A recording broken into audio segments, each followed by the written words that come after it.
All right, finally, the positive news for tonight regarding Miami sports is the Miami Heat taking on the Washington Wizards, and they did their job against the Wizards for once since their loss against the Wizards back at March the 10th, which I was at the Inter Miami game at March the 10th.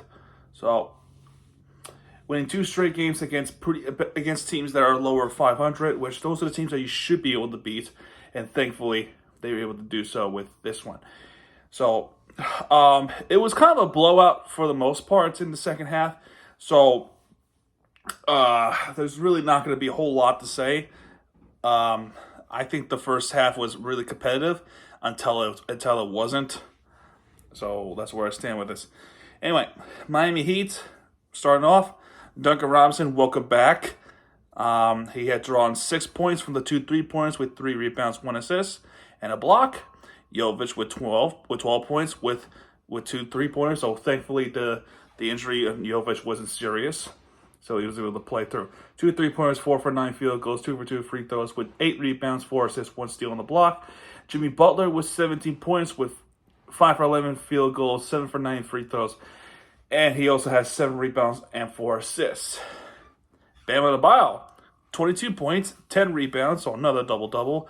5 assists, 2 steals, and a block, along with 6 for 12 in field goals. He did attempt 2 3-pointers, and they were not able to follow through. One of them actually rolled around, which was unfortunate for Bam. Really good effort, though, so that's why I commend him. And 10 for 12 in free throws. And then also Terry Rozier with 27 points. With 27 points, Terry Rozier with 5 for 11 3-pointers, 11 for 19 field goals, 4 rebounds, 2 assists, 4 steals, and a block. Rozier was absolutely phenomenal tonight against the Wizards, and I give him props for having himself a great game like that. Absolutely terrific. And then off the bench, you got Haywood Highsmith with 10 points with 2 3-pointers, and a couple more in the paint with 4 rebounds and a block. And then everyone else, well, Patty Mills did not play, and neither did Kevin Love, but most of the bench players did play to fill up that one last minute, so not much to comment on those. Bagley, the third for Washington now with 12 points, 5 for 9 field goals, 2 for 2 free throws, 10 rebounds, so he also has a double-double and 2 steals. Baldwin Jr., no points.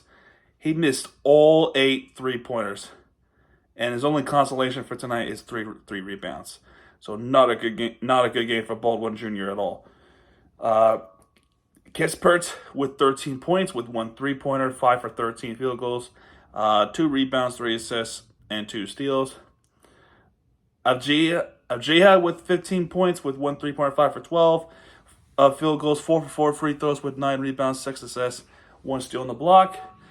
And Jordan Poole with 22 points, 4 3-pointers, 8 for 20 in field goals with 4 rebounds, 8 assists, and a steal. Couple of players off the bench. You got Gill with 18 points with 1 3-pointer, 7 for 12 in field goals with 4 rebounds, and that's pretty much it. And then you got Jared Butler. Like, I saw Jay Butler. I'm like, oh, Jimmy Butler? I'm just kidding. Jared Butler with 14 points, 2 3-pointers, 5 for 6 in field goals, 2 rebounds, 7 assists, and I do not think Jared and Jimmy are brothers, or it could be related. I don't know. I could be wrong. Anyway, in the first quarter, Miami Heat took the advantage there. There was a dunk made by Bagley after 1 minute into the game, and then Butler would respond with it. Washington would be a little bit pesky as Avjija with making those shots, with Jordan Poole as well with the 3-pointers, Jovic with the free throws. So Washington was staying ahead of the Miami, and the Miami Heat would get a tiny bit of a run to beat 22-17. So it was roughly a competitive first half, especially the first quarter. But in the end, it remains 29-29.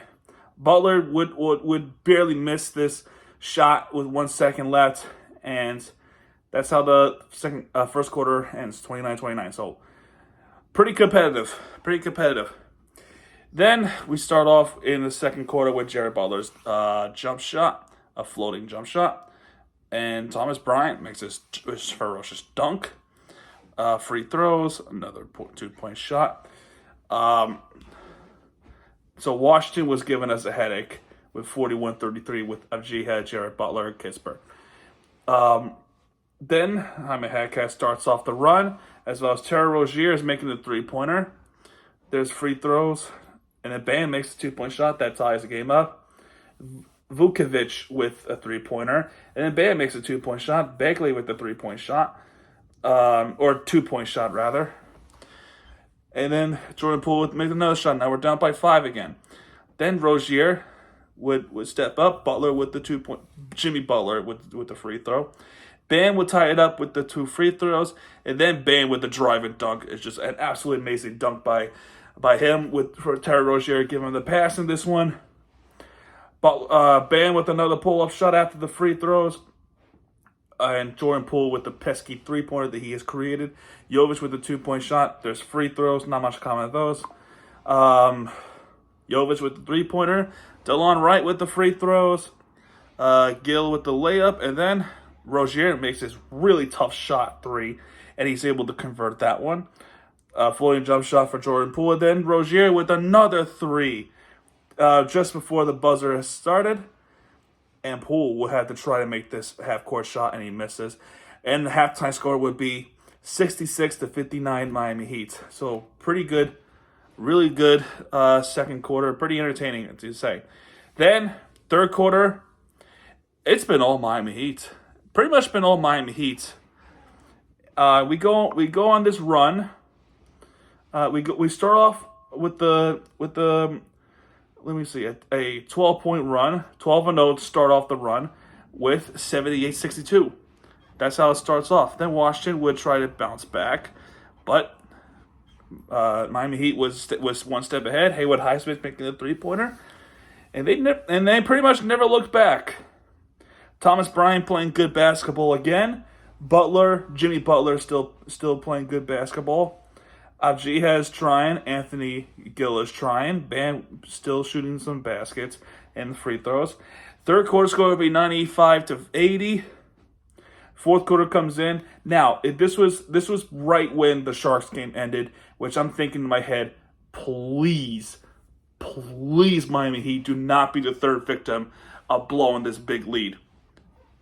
And thankfully, they were not. Because if they were to blow this league against the Wizards of all team, I was going to be incredibly frustrated and pissed off. I would not recap for a whole week. But anyway, Haywood Highsmith assured us that it would not happen. There's a floating jump shot by Avdija. Free throws there, not much to comment on those. There was a dunk there by Bagley. Rozier would make the shots. Jaime Jaquez with some shots in, and then, we'll be up by 15 for the most part. Never looked back. Butler making the dunks, which was awesome. And then there was a layup by Butler plus the and one. They did took a look. There was a review from the coach's challenge, but that was ultimately not a challenge. So nothing really happened with that one. As it would be a and one shot for Butler. Now Bally Sports did say there was a challenge. ESPN said there wasn't. When I was watching it did say challenge, right? So I think they challenged it and it was unsuccessful. So either way, we're still up by 15. Washington Wizards was shooting 3-pointers towards the end, but it really doesn't matter because we were up by as many points. Jamal Cain off the bench making a 3-pointer. That was like a statement made there. But that's pretty much it. 119-107 would be the final score as finally somebody wins tonight, and it was the Miami Heat who was able to do so. So thank you, Miami Heat, for not making this a total disaster Easter for Miami sports. So anyway, when we look at the team stats, both teams shot 40 field goals, but because Miami shot less field goals, Miami Heat has a higher field goal percentage. 3-point percentage obviously goes to Miami Heat with 14 out of 36. Washington has 28.9% with 11.38 made. Free throws, certainly Miami. They shot way more free throws than Washington did. The rebounds even out at 42. Washington has more assists than we do. We have more steals than they do. We definitely have more blocks than they do. That was the key there, the defensive blocks by the Miami Heat, which was 8. They only had 1. Washington Wizards only had 1 block the entire game. No technical fouls. Turnovers almost evens out. Washington has a couple more than we do. And the Heat's largest lead was 18. Washington's largest lead was 8. And like I said, Terry Rozier played absolutely tremendous basketball as they look ahead to April on the 2-game winning streak. April is going to be a gauntlet to try to get us into the playoffs. Our next game is on Tuesday at Kaseya Center, and it's against the New York Knicks. That alone is a tough game. And even if it's not at the Garden, they're still a tough team to play in Miami. Then it's followed up by Philadelphia, who are trying their best to fight for the playoff spot, as well as the Heat's trying to. Now the Heat have a tiebreaker against Philadelphia, but Philadelphia is going to play hard. They're going to play hard, and then they have a back-to-back. Do they have a back-to-back? Yes, they have a back-to-back.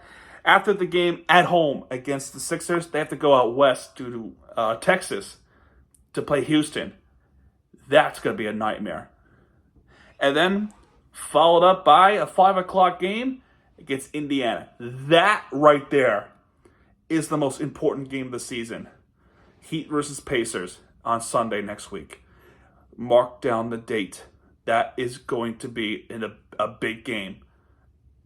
It dictates whether or not we go further to the standings playoffs, or we have to settle for a play-in. Because either way, we're gonna have to play out of the play-in. But can we avoid the play-in by going to the playoffs instead? Can we get the 6th seed? Can we even get the 5th seed? Well, I don't know. That game's going to be a big one. We'll see what happens.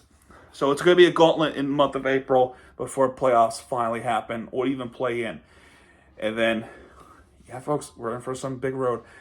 So that's going to do it for this video, folks. If you have enjoyed this video and the game itself, hit the like button, subscribe for content, because Miami TVG is back. And when he does, he'll be right there with the for your time you deserve. This is Miami TVG sign off, folks. Good night, everybody. Go Heat.